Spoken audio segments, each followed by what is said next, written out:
বর্তমান সরকার দুর্নীতির বিরুদ্ধে জিরো টলারেন্স নীতি গ্রহণ করেছে বলে জানিয়েছেন পার্বত্য চট্টগ্রাম বিষয়ক মন্ত্রী দীপেন দেওয়ান। সকালে রাঙামাটি পার্বত্য জেলা পরিষদ মিলনায়তনে সাংবাদিকদের সাথে মত বিনিময় সভায় তিনি কথা বলেন। এ সময় তিনি বলেন, পার্বত্য অঞ্চলে কোনো অনিয়ম বা দুর্নীতি সহ্য করা হবে না। এখন সরকার জনগণের শাসক নয়, বরং সেবক হিসেবে মনে করছে। দুর্নীতির বিরুদ্ধে কঠোর হুঁশিয়ারি দিয়ে মন্ত্রী বলেন, প্রধানমন্ত্রী তারেক রহমান স্পষ্ট বার্তা দিয়েছেন যে জনগণের সেবা করাই দলের মূল লক্ষ্য। পার্বত্য অঞ্চলে উন্নয়নের সুফল যাতে সাধারণ মানুষের কাছে পৌঁছায় তা নিশ্চিত করার নির্দেশনা দিয়েছেন তিনি। বিকাশ পেমেন্টে 10,000 টাকার বেশি অফার, শপিং চলছে তো।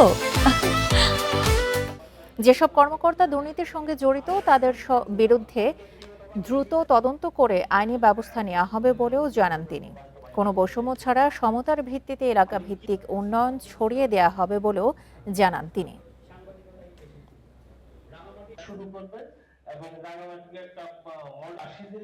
আপনারা আমাকে সহযোগিতা করবেন, তথ্য দিবেন, আমি এগুলো পর্যাপ্ত বিশ্লেষণ করবো।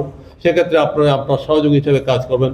আমি কিন্তু দুর্নীতির ক্ষেত্রে বারবার বলি যে জিরো টলারেন্স, সেটা যে আমাদের দলের হোক না কেন, আমি সেক্ষেত্রে কিন্তু বরদাস্ত করবো না। এটা আমাদের তারেক সাহেব বারবার বলেছেন, উনি বলেছেন আমাদের ক্ষেত্রে উনি কিন্তু টলারেন্স করবেন না।